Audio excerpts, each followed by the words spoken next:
Austin Trucker here. Welcome to my channel. I hope you enjoy it.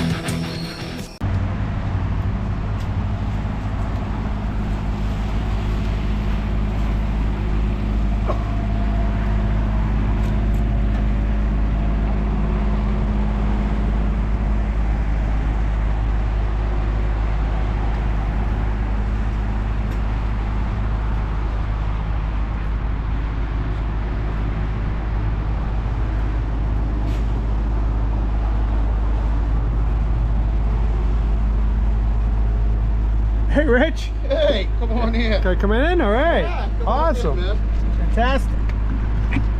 Move, Barney. There you go. Wow. What's happening, man? Hey, nice to see you. Hey, Barney. My buddy, come here. Hey, Barney. Come here, say hi. Hi there. Wow, this has gone through a complete change since the last time I saw you a couple years ago. Yeah, that was what, A couple years ago, I think. 3 years ago when I first got it. Yeah, wow. Yeah, when I first got it. Yeah. Big. Hardwood floors? Well, the floors were always in here. Okay. I used to have a large carpet, and I took the carpet out because it kept getting dirty. But I'm gonna get another large carpet. But yeah, I've made a lot of changes in here. This is new hat beautiful. rack. Yeah. That there's new. This is really cool. What do we got over here in this display? What I got there is the two Landstar buckles are from me. Okay. This was given to me by Army veteran. This is a challenge coin. All right. Which is really cool. So That is I don't. neat. You're supposed to give it away to somebody or whatever, but I hold on to it. And then I have my dad's belt buckle from Driver of the Month in 1978 of March from the state of Wyoming. Wow. And then this is a company, a drilling company we used to haul for. That's fantastic. So yeah, Anderson Myers was a drilling company we hauled for, and then I've made a lot of changes in here. Now your family's originally from Wyoming? Yes. You guys have worked in the oil fields? Oil fields, and we have a ranch out there. Wow. This is all new too. And I decided to do different state stickers. Yep. To kind of go around the photos. I thought that would be a pretty cool touch. Some stickers and stuff. That's beautiful. Yep. And those are autographed. Both are Okay. autographed. So that's Tuff Cooper. He's a tie-down roper. And Tim O'Connell, he's a bareback rider. So they're both autographed. It was from 2020 when the rodeo finals were down in Texas. And you grew up on the farm? Grew up on a ranch. On a ranch. Grew up on a ranch in Wyoming. Did some rodeoing yourself in the younger days? Did some rodeoing back in the day. This ain't your first rodeo, it says right there. Nope, ain't my first rodeo. I've so rodeoed cool. when I was a kid. Yeah. I trucked and rodeoed, and then Dad turned around and said, "Oh, it's either rodeoing or trucking." And why did he say that? Well, he told me once that I would be no good to him if I was hurt. If I was under a load and I got hurt, I'd be no good to him, because how's he gonna move the load and get the load delivered if I'm laid up in hospital somewhere? Some dads are wise. So he told me, you got a choice. It's either rodeoing or trucking, and well, there's not much money in rodeoing, so here I am trucking. So that's amazing. 27 years later, and here I am. Yeah. This is beautiful. Thank you. It's 156 inch? 156, yeah. Yeah, lots of storage. Lots of storage, a lot of empty storage. The wife's not with me on the truck. So hey, nothing wrong with that. Storage. But, you know. You got the shower and the shower and toilet in there. Toilet in there. You know. Look at that. All the comforts of home. Shower and toilet. Yeah. And microwave and fridge. And of course, you could tell I still kind of follow my Western and rodeo ways, because I mean I have rodeo tickets here from finals from 2 years ago or last year. And so you go to Las Vegas? We go to Las Vegas every year. Yeah, just like on the jacket. Every year we go to Vegas. Every year we go to Vegas. We go for rodeo finals for NFR. Mm-hmm. You know, it's my yearly vacation. Yep. This year we did 10 days, all 10 nights of finals. We had a blast. So that's fantastic. Yeah. So you're making the best of it out there on the road. Making the best of it. Still enjoy trucking? Yeah, it has its days, it has its challenges. Sit down. Yeah, all right, thanks. I mean, it has its challenges. Yeah. You know, I mean, it's not like it was when you ran the road, or like when I first started 27 years ago, you know, or like when my dad drove. I mean, my dad drove for 40-some years, 42 years, you know, 41 years. And, you know, it's not like when he drove, and it's not like when I first started, you know, where I learned the ropes. It was, the drivers were different. You know, the drivers were, you know, you walked into a truck stop and sat down at a counter, and like, even if you were a stranger, you did this. You know, you do this on the phone and ignore the guy next to you. And this is a big problem. Everybody's doing this now while they're driving, or they've got their foot up on the dash, or you know, they got a GPS telling them where to go. They got a DVD player playing a movie with the earbuds in. With the earbuds in, which is illegal, because technically you're supposed to be able to hear vehicles, emergency vehicles and stuff. Today's truck driver has changed from when, like, your dad did it, my dad did it, the way you learned, the way I learned. That's totally different now. These guys today, and I'm not saying technology is a bad thing, but I'm not saying it's a good thing either. And it's just, it's like the things you see today, like the foot on the dash. You see a lot of that? Yeah, you didn't see that 20 years ago. No, never. You didn't. Never.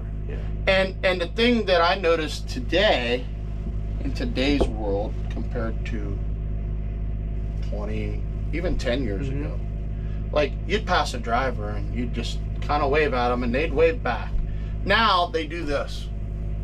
They don't even look in the mirror, turn their head, look in the mirror. And, you know, like, I was always taught, in a 20-second span, you should have your mirrors and your gauges spanned in 20 seconds. In a 20 to 30 second span, you should look in both mirrors, be going back and forth, and then across your dash. If you do back and forth once and then across your dash one time, with still looking ahead, it scans everything. These guys don't do that today. They release their brakes, and granted, I have an automatic now. You paid your dues. I paid my dues. But a lot of these guys, they just put it in drive and they go. They don't look at gauges. They don't. That's the definition of a steering wheel hold. What was the first truck you drove or learned to drive on? Like your dad probably taught you, White right? 9000, Astro, the old stuff. The old stuff. And your dad probably taught you kind of how to work on that stuff. You carried a toolbox with you. You carried sockets with you, whatever. If you had a fuel pump problem, or you knew how to work on that stuff. These guys today don't carry a toolbox. And, you know, it's kind of funny, because I put a starter on a truck the other day, and I was in the shop. And we were talking, and me and the mechanics, and we were laughing, and it's like, oh, you fix, you know, it's like, you fix it, you know, it's like, I don't know how to work on it, but you fix it. I don't know what's wrong with it, but you figure it out. And the mechanic is standing there like, well, what's wrong with it? They can't even diagnose. Drivers like you and me that know our trucks, and we know how to, even if we don't know how to work on it, we know what's wrong with it. We're a dying breed. Once our generation of trucking is gone, I really hate to say this. Go ahead, say it. The next generation of trucking is in trouble. And I really hate to say that, because they're putting anybody in these trucks. And look, I'm not saying it's a bad thing. Okay, so anybody, I'm not. Right. But what I always like to do with new drivers, I always ask them, well, what'd you do before you drove a truck? Well, I worked in a factory. I drove a forklift. I worked in an office. I was a bank teller. I was this. I was that. They did other jobs that were not connected to trucking. Well, they lost their job, and there was nothing else that they could do in their town or in their city. So they turned to trucking. It's like, this is like the only thing they could turn to. Well, when you don't have any knowledge of it, and you just get thrown to the wolves, You know, and here's another thing too is to trucking companies, you're just a warm body in a seat to a lot of these trucking companies. Absolutely. And to a trainer just uses you for miles. They don't teach you anything. And that's what aggravates me the worst, is these trainers that don't teach their students anything. They just use them for the money and use them for the miles. So trainers... And the trainers who lack their own training. Well, yeah, Swift will put you as a trainer in 6 months. Yeah. And not even driven through snow yet. Yeah. Yeah. I mean, half these guys don't even know how to chain up or even been through a winter of know what to do. You chained this truck up, right? I've chained this truck up a couple times. Yeah. You do what you got to do. Within reason. Yeah. I mean, if it's really bad out, well, I'm parking this son of a bitch. I don't need somebody wiping me out. Of course. You know, like the other day, I'll give you for instance. So I came out of Nevada with a load of slot machines out of Reno. Chain law was up. I chained up. Then I got where I could unchain safely. I made it into Wyoming. I went to bed. Yeah. I got up the next day. I told the wife was with me at the time. I told the wife, I said, we got to get across Wyoming today. This was last Friday. I said, we got to get across Wyoming. I said, because there's a storm coming. The winds are going to be high. I don't want to be stuck in Wyoming. We need to get across here today. There's going to be no messing around. We got to go. And in the old days, they didn't just shut Wyoming down for a couple snowflakes. Now they shut the highway down. You used to be able to run across Wyoming in the storm. You can't now, right? No. Now Wyoming's passed new laws and they're doing things different. They put the gates down and they're done because they're tired of the multi-vehicle pileups. Yeah. It's these guys, and I hate to say it, you know, everybody says it's speed. It's not speed. What is it? CB radio's on, number one. If they even have a radio in there. Right. I'm gonna make a comment, and I don't want to offend anybody, but a lot of foreigners.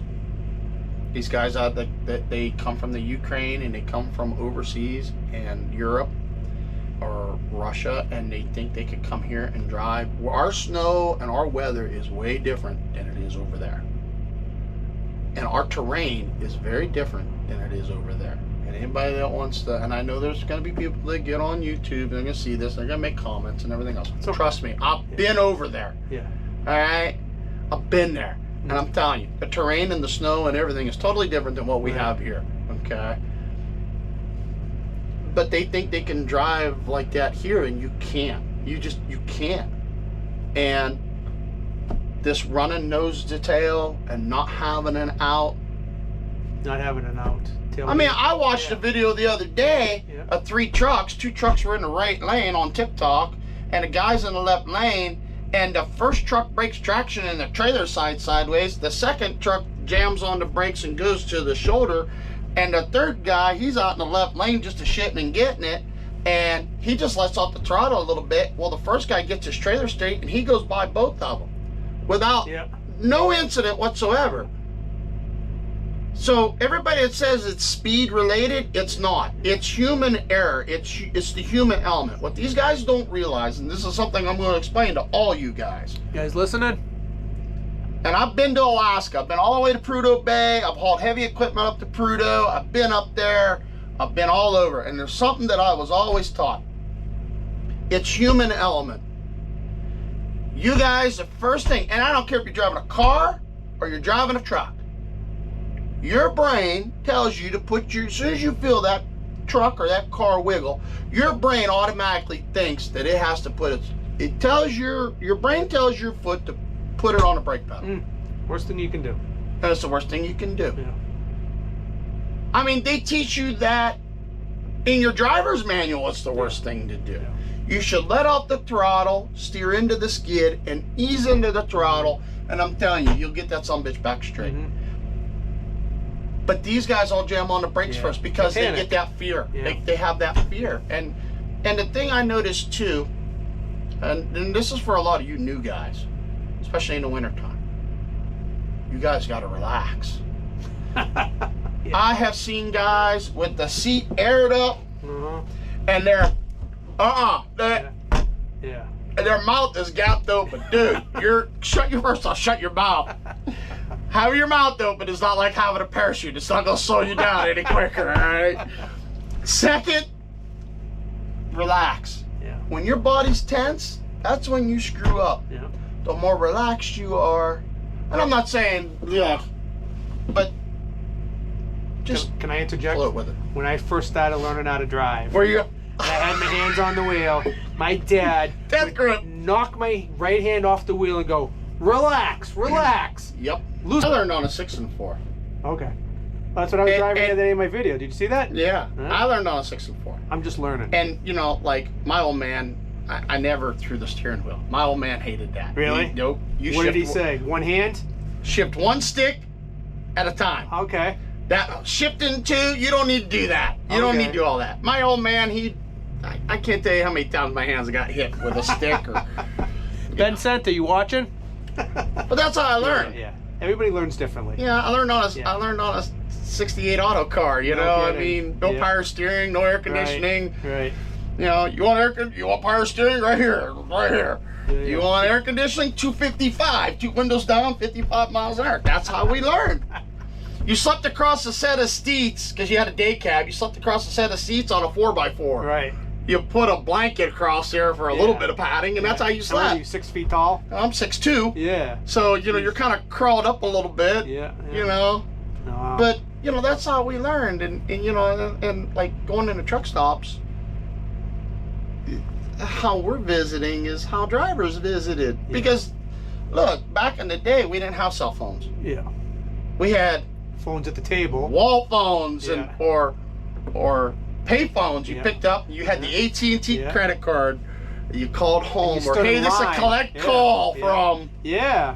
Stood in line and. That's how you. Yeah. That's how you called home. That's how you communicated with family and everything. And you know, like I remember years ago. You know, you called dispatch. Oh, go have a cup of coffee and call me back in a half hour. You wouldn't even go have a cup of coffee because you go to the end of the line because there were so many guys in line waiting to call their guy in the morning to figure out what they were doing. I mean, that's how. And you walked around with a pad of paper and a pen. And a map. And a map. map book. And a map book. Yeah. No and, GPS. and look, that CB radio. Yeah. Hey, I need local information. Local there was information. always somebody that'd been somewhere, or a local that was on a base station that knew the area that would tell you this is where you go. Or a couple people told you, and you added them all together, and you kind of, and you didn't get lost either. You didn't get lost. You get lost. You weren't topping a trailer. You weren't. GPS wasn't sending you down some road that you were gonna hit a bridge or carry a bridge and with you. You drove from one coast to the other without even looking at the map because you knew. You knew. Yeah. You knew. You knew how to go.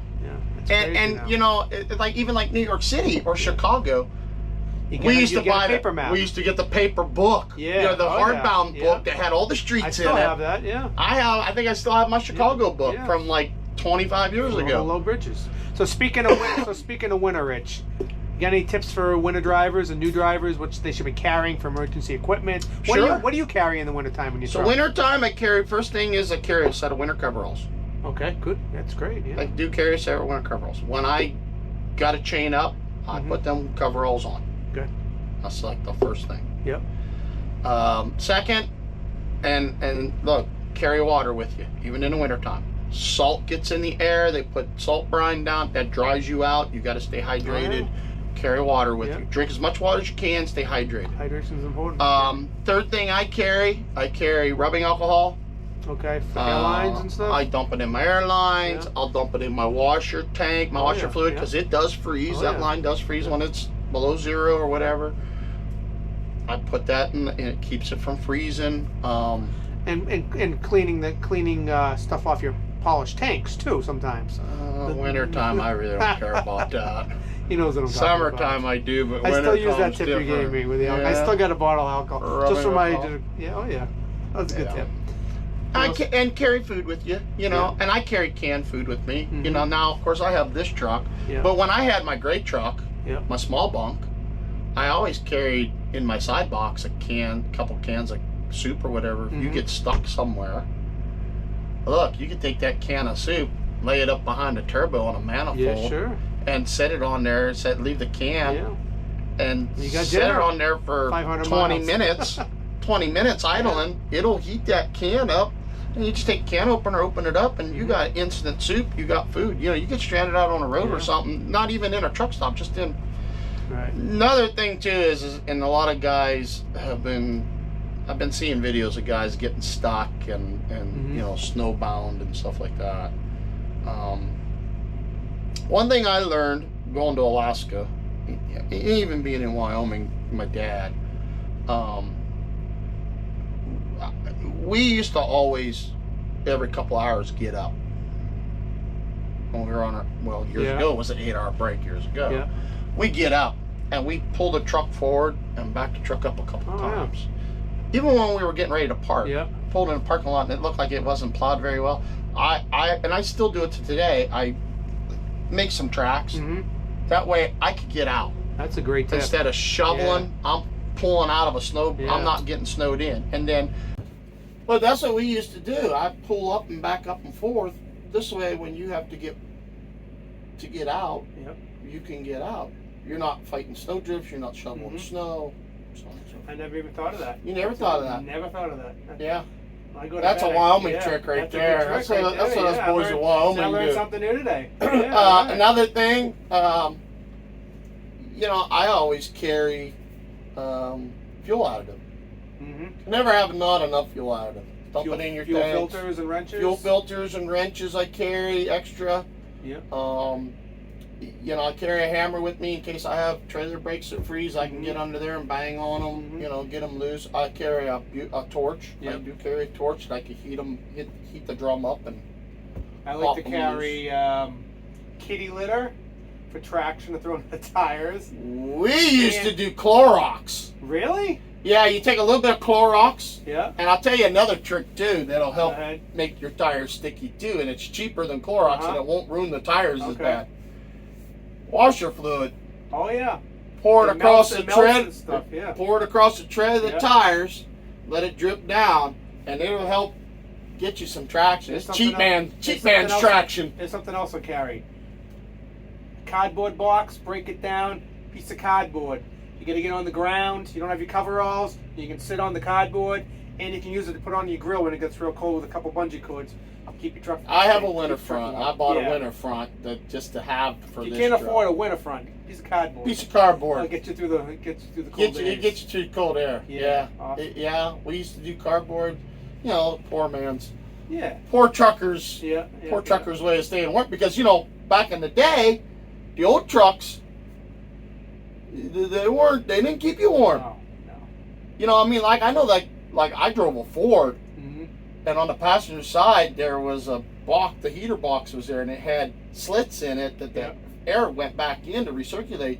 We used to take a piece of cardboard and cover that up and tape it just to keep the heat in the box, to keep the heat in the cab, because you'd freeze to death if you didn't. And listen, any of you old timers that are watching this that drove Fords, you guys did the same damn thing. Don't tell me you didn't, because I know you did, because I know I did. That's right. You know, and you got to be ingenious like that, especially back then when it wasn't so much technology now. But what does a poor guy do who's just got into the industry and doesn't know how to Mickey Mouse stuff and how to use electric tape and cardboard and all these things? I mean, they're in trouble. Yeah. You know. Well, and here's another thing too.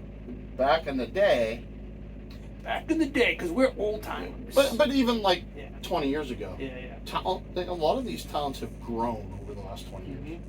Whether it be Boston, Chicago, Denver, whatever, the metropolises have grown. 20 years ago, they weren't as big. So you might be 50 miles from a wrecker, 100 miles from a wrecker, and if the weather's bad, it might take him 3-4 hours to get to you. Next thing you know, you're freezing, which reminds me, if you guys that are driving, especially you new guys, this is going to be another trick for you. The new guys already shut this off. They get their earbuds in. What you need, I'm going to give you 3 things. You need 4 things. 1, you need an empty, brand new paint can. You can get it at Home Depot, or just a small one. Just a small one. That's all you need. The second thing, roll of toilet paper without the cardboard in the center. Take the cardboard out of the center. Take that toilet paper and put it in that paint can. Okay. Then you need a bottle of rubbing alcohol. Okay, you're losing me. You lost me Pour already. the rubbing alcohol Okay. on that paper towel. Then the fourth thing you need, you could use a match, but I prefer the clicky things. Yeah, the lighters. The lighters. Yeah. And light that on fire. You got instant 500 degree. If you're broke down and your truck is out of fuel or whatever, or froze up, and you're in your truck and you're cold and you need instant heat, you could set that on your floorboard in the center and you'll have 4 hours of heat. No kidding. 4 hours. That thing will burn for 4 hours, and you'll have 4 hours of 500 degree heat coming off of that can, and it'll keep the inside of that truck warm. That's amazing. And That's a trick that a lot of guys. Yep. I mean, you got to crack a window because you're going to get a little bit of smell, but you crack a window on each side. Yeah. It's not going to let much heat out. It'll keep that heat in, and you got instant heat. We used to do flower pots. Really? You know, we used to do like a ceramic flower pot, right. and you'd put stuff in there and you paper or whatever. So where do you learn stuff like this? Is out in the oil fields back in the day? I learned that shit ranching, man. Who the hell are you Okay. kidding? All right, see. Listen, you and I had a talk earlier. I'm a city kid. I don't know this But stuff. you and I had a talk earlier over dinner when we Uh-huh. went to dinner, and I told you about my ranching, Yep. living on a ranch, and how we did things different. You know, like my school was 60 miles away, so wintertime there's a lot of times I didn't go to school. I worked the ranch and stuff, so you kind of learn that, you know. I mean, that's just stuff that you learn. Yeah. And look, I mean, these are things that you pick up, guys. These are things, and it's not just me, you know, growing up on a ranch. I mean, there was stuff that I picked up from old timers out here just by asking questions.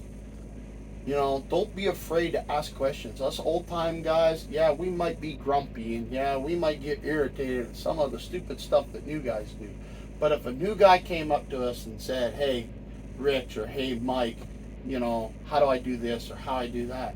We're gonna take the time and we're gonna talk to you about things. We're not just gonna shuffle you away because you're a new guy. That's not the trucker way. That's not the trucking way. You know, I've never left a guy behind. You know, if a guy is sitting on the side of the road and his hood's up and he's froze up, I'm stopping. Yep. I'm stopping. Let him sit in a truck and get warm or whatever. Help him try and get started or whatever we got to do. Make sure he's got food and water. Food and help water. on the way if he Help needs on it. the way. And that's just not winter. That's summer too. Yeah. You know, dehydration is even in the summer with the heat. You know, we as an industry, technology has grown the industry apart. Mm-hmm. Like, especially now since COVID's over with, there's like no more restaurants. You know, nobody sits in a restaurant anymore and talks. Nobody sits at the counter knowledge and like bullshit. And that was a great way to unwind. It was a great way to. That was the social media. Yeah. Sitting at the counter in a truck stop with a bunch of guys. Yep. That was the social media. Or sitting in a TV room with a bunch of guys watching the game or watching NASCAR or whatever. That was the social media. We don't have that anymore. That parking on the back row on a Saturday and Sunday and everybody throwing $20 in a pot and getting the barbecue out and going and getting beer and sitting on the back of someone's trailer and having a cookout and sitting with chairs and everybody's having a good time. That was the social media back then, 20 years ago. We don't do that anymore. That stuff, you know, you listen to all these guys, oh, we need to bring the old times back, blah, blah, blah, blah. Some old stuff, we need to bring back. Some old stuff, I could do without. Yeah. I don't miss driving a 6 and 4. I don't miss driving spring ride. I miss unloading freight by hand. I still do. That's true. I still, next week I'll be out in Connecticut But, tossing shit off my trailer. It used to be that's all it was. It was all by hand, you know. Look, I remember showing up at a customer and walking in, and the first thing the customer says is, "Hey, when you're done here, you got to call your dispatcher because they called and they said they got a load for you. You got to call. So before you left that customer, you picked up the phone, you called dispatch, and you got your dispatch. It told you where to go, or told you, hey, go to the truck stop or whatever. Qualcomms, everything, cell phones, everything. Everything is changed. Trucking's changed a lot. They've taken the personality of the truck driver away, because they went from, okay, we're gonna give you $1,000 cash to go out. You buy your fuel out and back with that $1,000. Hey, I remember 1999 when fuel was 89 cents a gallon, and in 2000, as soon as 2000 hit, fuel went to $1.20 a gallon, and everybody thought, oh my God, we had a 30-cent jump. The world's coming to an end. How are we going to afford this? Now we're paying $4, $5, and $6 a gallon, and it's like, shit. It used to faze me. Now I just stick the nozzle in the tank. It's like I gotta have it. I gotta pay for it. You gotta keep on trucking. I gotta keep going. Now let me ask you a question. What do you still like about trucking? What are some of the best parts? Why do you still do it? What are some of the favorite parts of the country? Favorite truck stops? I love the travel. Yep. And I love the people. I love meeting new people. You know, especially when I walk into a customer, especially dressed the way I dress. You know, I go to like New York City or Long Island. You're always dressed Or sharp, like, right? okay, like we went out to dinner tonight. I wore a cowboy hat and a jacket. People were looking at me like I was strange. I mean, I held the door open for two ladies, and they were I thought they were gonna pass out. They thought they were getting mugged or something. Yeah, you know? they were walking out the door. Rich goes, "Stop! This is how we do it back home." And he reaches over them. He's holding the door open. He goes, "That's how I do it for my wife. That's how I do it everywhere." That's how I do it for my wife. I open my wife's car door, everything. Yeah. But meeting people. Yeah. Is interesting because everybody comes from a different walk of life. Mm-hmm. You grew up in the city, I grew up in the country. You grew up one way, I grew up another. We have differences, but we have a lot of the same. Like your dad drove truck, my dad drove truck. Your dad taught you, my dad taught me. A lot of the same core values. A lot of the same core values. I used to love going to Jubit's. Portland, Oregon. Jubit's is just not what it used to be. No. I wish it would go back to the way it was. It never will. Dancing on Saturday nights. Well, they still have the bar and stuff like that, but it's like the restaurant got expensive. Yeah. Everything's expensive there now. It's not like it used to be. I like Walcott. Yeah. I actually, Thanksgiving, the wife and I had dinner at Walcott. We had dinner Thanksgiving Day at Walcott as we were headed west. I showed at Walcott this year. I had a great time at showing at Walcott this year. It was a blast. I got to meet some really interesting people. I got to meet the Moons and, stuff like that. I heard you kept the truck open. It was an open house in here for anybody. It was an open house for anybody. And look, anybody sees me out on the road, don't hesitate. If I'm sleeping, different story. But if you see me out working on a truck or whatever, don't hesitate to come over and talk to me. I mean, I'm not afraid to talk to people and stuff. I'm not afraid to show them what I have, That's great. But I kept it an open house. There was people that walked through this truck that had never been in a truck before. Mm-hmm. Had nothing to do with trucking. Like, we're just regular civilian people, just travelers. Yeah. And never been around a truck. And I let them get in a truck. Let them see what I have, stuff like that, and they were amazed by it. I bet. And it was like, I sat outside, and they're like, they would duck their head in the door, and I'm like, go inside. And they're like, what? And I'm like, go inside. They go in with a shock on their look on their face, and they come out amazed. Yeah. Like, wow, I've never seen a truck like this before. Yeah. I can't believe they actually have it. And it's something they'll never forget. Exactly. Yeah. It's a lasting impression. You're a great ambassador to the trucking industry. I mean, there aren't that many, Rich. Okay. I try and do my best. But there are some guys at these truck shows that are too cool for school, that don't let the people in the truck. The doors are locked. That's not my way. It's not your way. Here comes a number zinger. Let's not name any names, though. Okay? I'm not naming any names, Okay. but I'm gonna tell you. Guys like that, I dealt with guys like that when I reviewed. Yeah. It's ego. That's all it is ego. And look, ego don't get you anywhere. it does not get you far in life. It gets you more hated than it will liked. And look, do I have a swagger about me? Yeah. There are two things in this world that piss me off more than anything. And it's comments about this truck.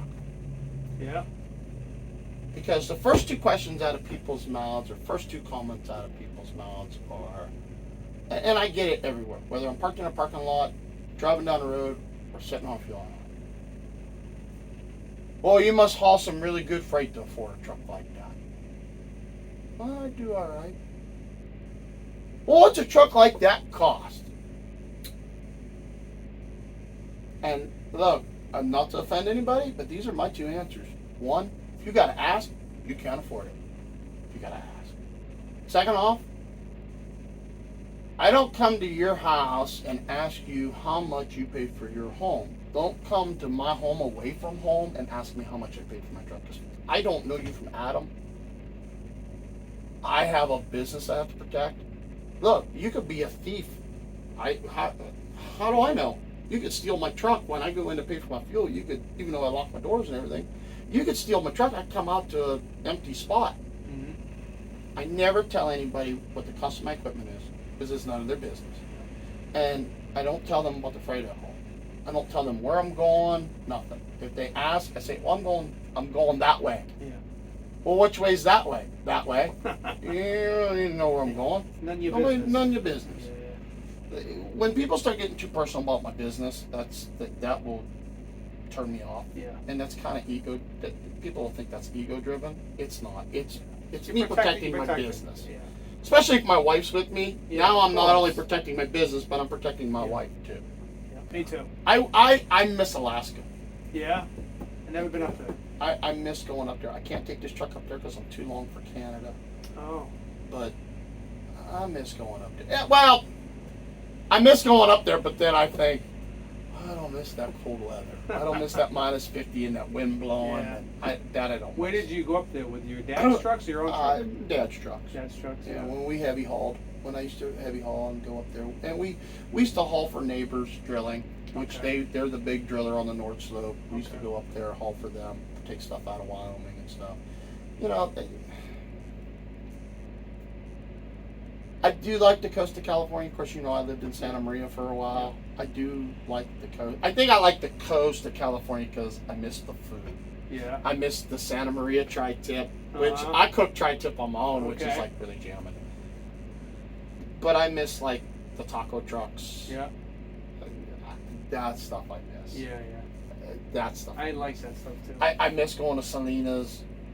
I mean, I do miss pulling my ice box every once in a while. I sit back and I'm like, you know, back in the day when I used to pull my ice box, I had my own refrigerator with me, and I'd just go get grapes or strawberries or whatever. You eat all day. Eat all day, and not have to pay for it. Yeah. But then I also remember those. Okay.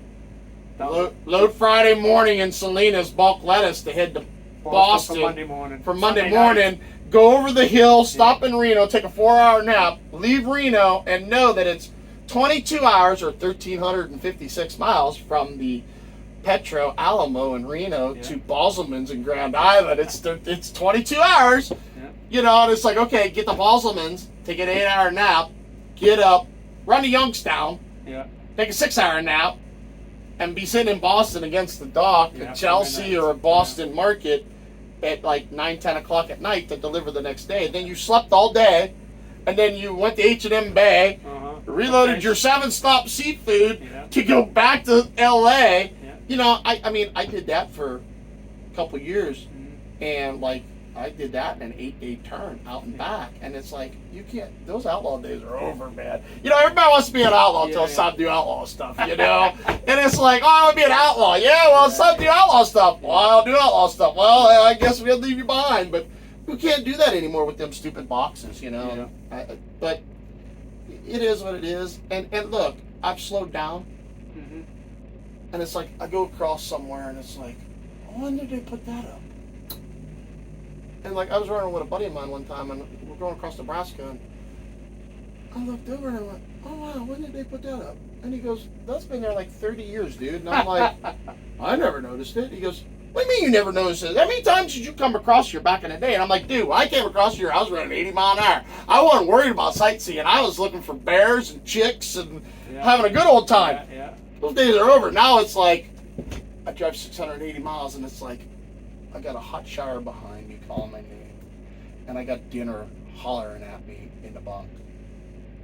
It's time to stop. My day's over. It's time to eat, take a shower, relax a little bit. Yeah.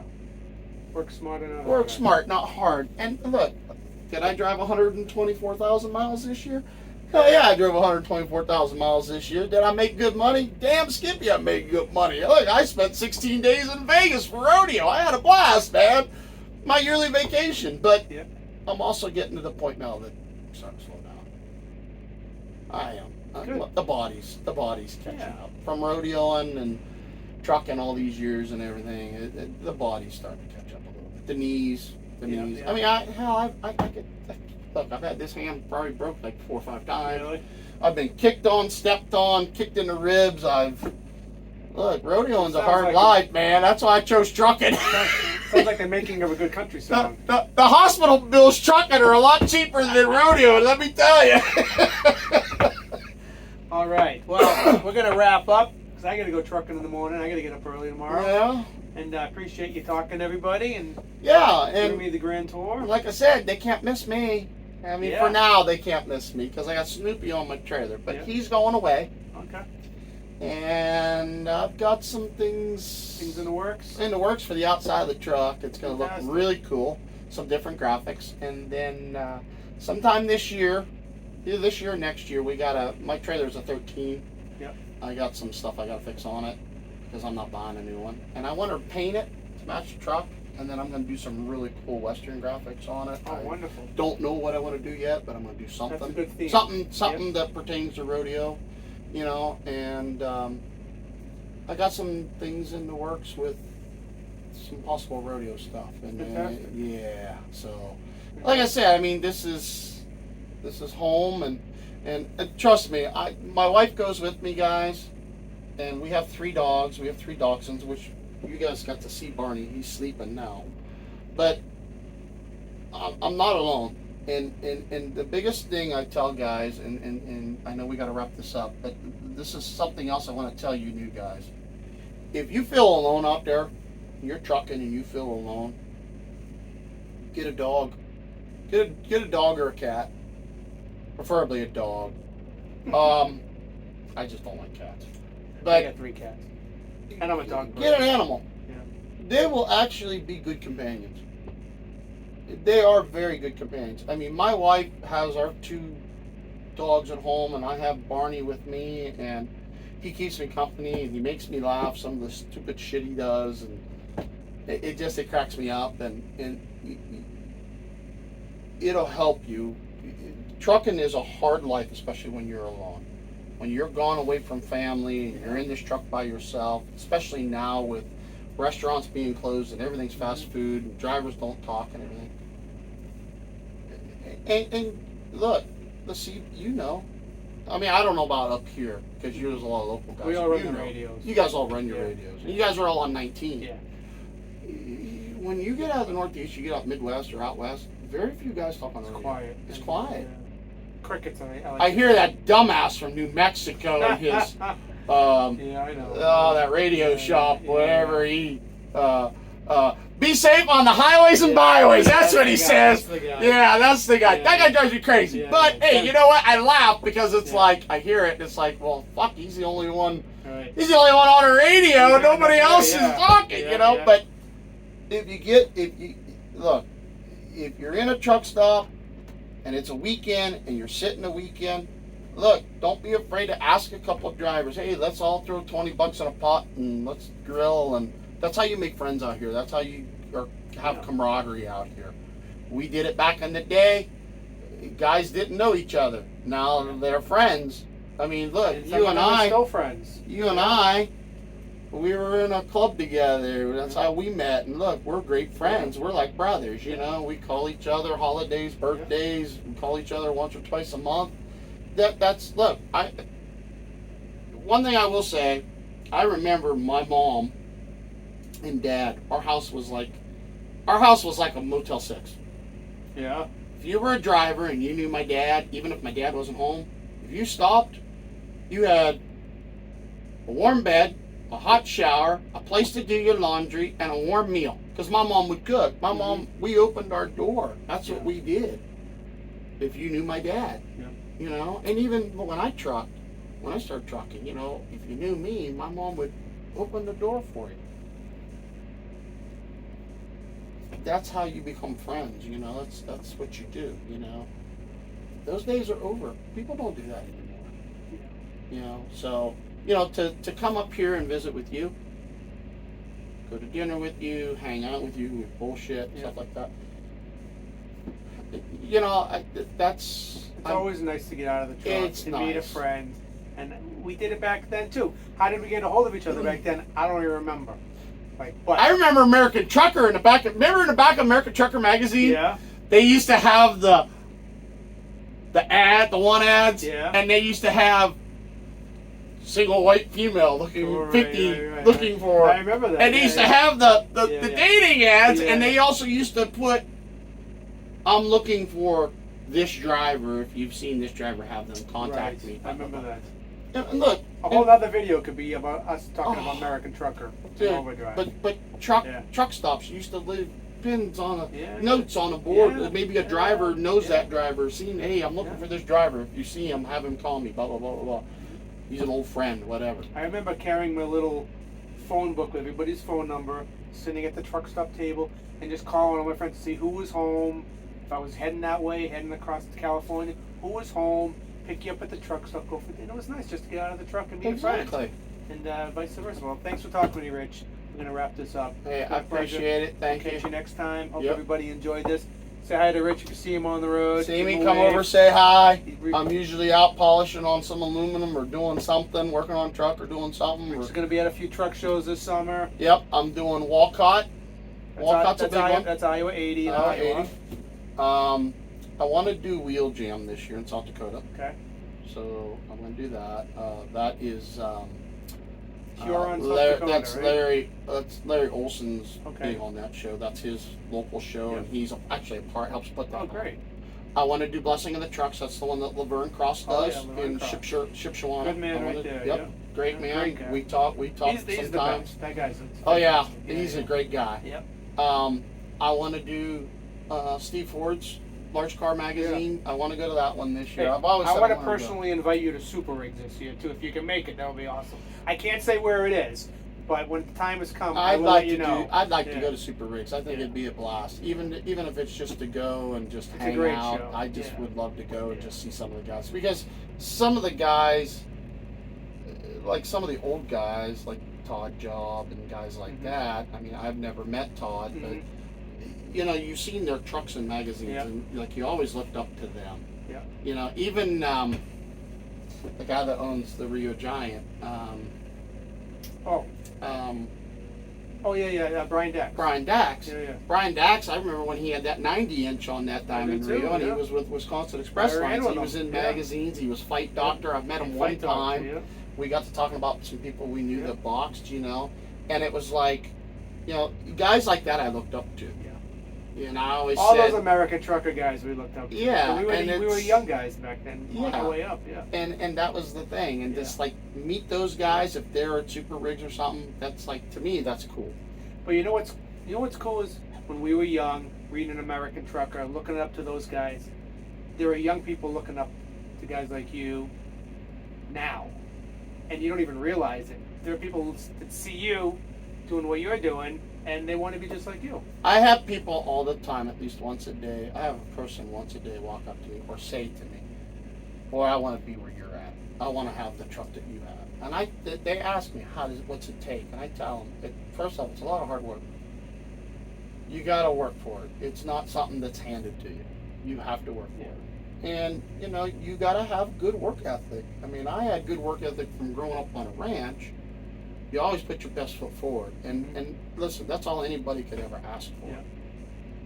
And that's it. And look, if people look up to me, you know, I mean, that's great. I mean, I'd be willing to give anybody advice if they came up to me and asked. I mean, I'd be willing to do that. You know, I mean, that's how you learn. Yeah. That's how we learn out here.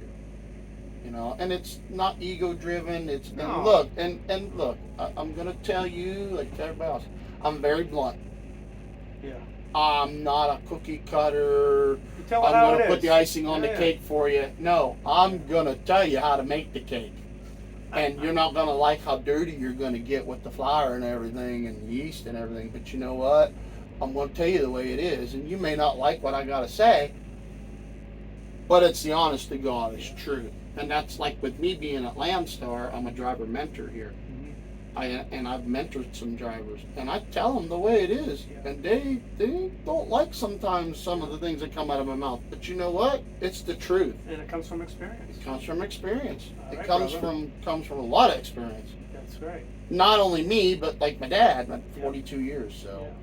well, hey man, All it was great. This Yeah, was man. great. This Great was awesome. catching up to you. You know, I need to come up here more often and come Absolutely. visit. Absolutely. Seriously. Going to the city. That's what we need All to right. do. You need to take me for some Lobster. not clam chowder. You got to take me for some steamed clams. All I right. love steamed Absolutely, clams. yeah. We got to do that or lobster. We got to make the time. Some lobster. Lobster. All right. Peace and Bye, grace. guys. All right. See ya.